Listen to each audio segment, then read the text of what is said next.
হিসেবে স্বীকৃতি প্রদান। এখন বিষয়টা প্রথমত আমাদের কাছে খুবই মানবিক দৃষ্টিকোণ থেকে, মানবিক দৃষ্টির দিক থেকে মনে হচ্ছে যে এটা খুবই যুক্তিযুক্ত। এখান থেকে আমাদের যৌনকর্মী যারা আছেন তারা অনেক বেশি লাভবান হবেন, কিন্তু এখানে কিছু প্রশ্ন থেকে যাচ্ছে। প্রথমত, যারা আমাদের এখানে যৌনকর্মী আছেন তারা কি স্বেচ্ছায় এই পেশায় আসছেন? সেটা কিন্তু আমরা এখানে তাদের যে প্রতিবেদন তার উত্তর কিন্তু এখানে আমরা পাইনি। এবং দ্বিতীয়ত, আমার নারী সংস্কার কমিশনের প্রতি কিছু প্রশ্ন রয়েছে যে আপনারা এই যে একটি প্রস্তাবনা করলেন এর সপক্ষে আপনাদের কাছে কি কোনো ডেটা রয়েছে, অথবা আপনারা কি কোনো রিসার্চ করেছেন, সেই রিসার্চের আউটকাম কি? তার কোনো কিছুই তো আপনারা আপনাদের প্রতিবেদনে উল্লেখ করেননি। আচ্ছা, এই প্রশ্নগুলো বাদ দিই। এবার যদিও আমাদের অনেক সময় স্বল্পতা ছিল, যার কারণে আমরা ফিল্ডে যে আমাদের কোনো রিসার্চ করতে পারিনি, তবে অলরেডি বেশ কিছু রিনাউন্ড মিডিয়ার যারা তাদের ডকুমেন্টারি প্রকাশ করেছে এই টপিকের উপরে, তাদের বেশ কিছু বিষয়ের উপরে আমি আলোকপাত করতে চাচ্ছি। স্পেশালি মিডিয়াগুলোর মধ্যে রয়েছে বিবিসি, সিএনএ, আল জাজিরা। বাংলাদেশের দৌলতদিয়ার দিকে তাকান। দৌলতদিয়ার যে যৌনপল্লী রয়েছে সেখানে হাজারে হাজারে কর্মী রয়েছে যারা এই যৌন পেশার সাথে সংযুক্ত। এবার তারা এখানে কিভাবে আসছে? বেশিরভাগ প্রতিবেদনেই উঠে এসেছে তাদেরকে হয় মানব পাচারের মাধ্যমে এখানে নিয়ে আসা হয়েছে, নয়তো প্রেমিকের মাধ্যমে প্রতারণার শিকার হয়ে তারা এসেছে, নয়তো তাদেরকে চাকরির প্রলোভন দেখিয়ে এই পেশায় নিযুক্ত করা হয়েছে। এবার আমি ধরে নিলাম যে তাদেরকে এখানে এই পেশায় নিযুক্ত হওয়ার পর তাদেরকে একটি সুস্থ এবং স্বাভাবিক জীবন দেয়া হচ্ছে, কিন্তু আদৌ কি দেয়া হচ্ছে? মোটেও না। তাদের উপরে চালানো হচ্ছে পাশবিক, শারীরিক এবং মানসিক নির্যাতন।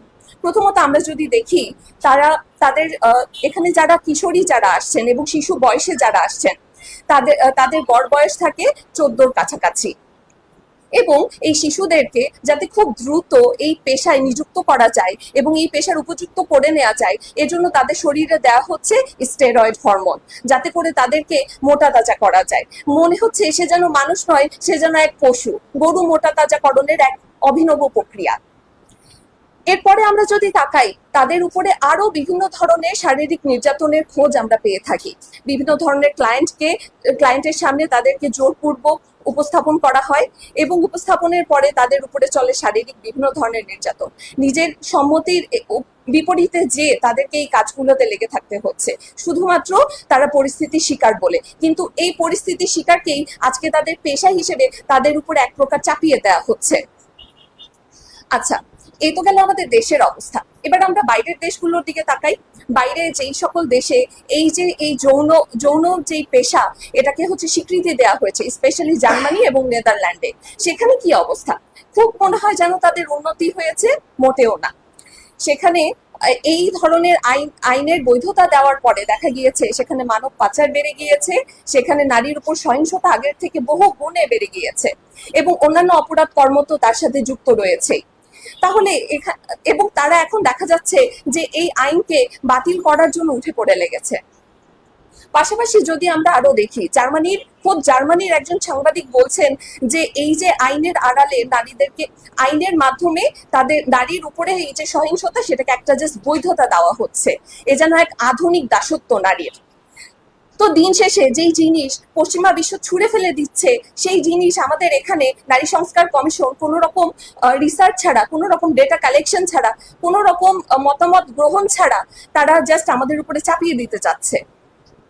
তো দিন শেষে আমি শুধু এটাই বলতে পারি যে এই যে নারীর উপরে যে সহিংসতা, এটা শুধু পুঁজিবাদী এবং অন্যান্য পুঁজিবাদীদের জাস্ট নারীদের ভোগ করার একটা মাধ্যম হিসেবে তুলে ধরা হয়েছে, আর কিছু নয়।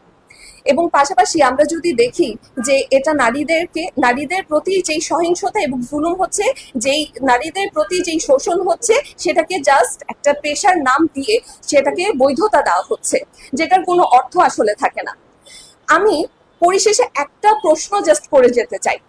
আজকে যদি এই পেশাকে, এই যে যৌন এটাকে আমি পেশা বলতে রাজি না, যদি এটাকে পেশা হিসেবে স্বীকৃতি দেওয়া হয়, তাহলে আপনি কি আপনার ঘরের মা বোনকে এই পেশায় পাঠাবেন?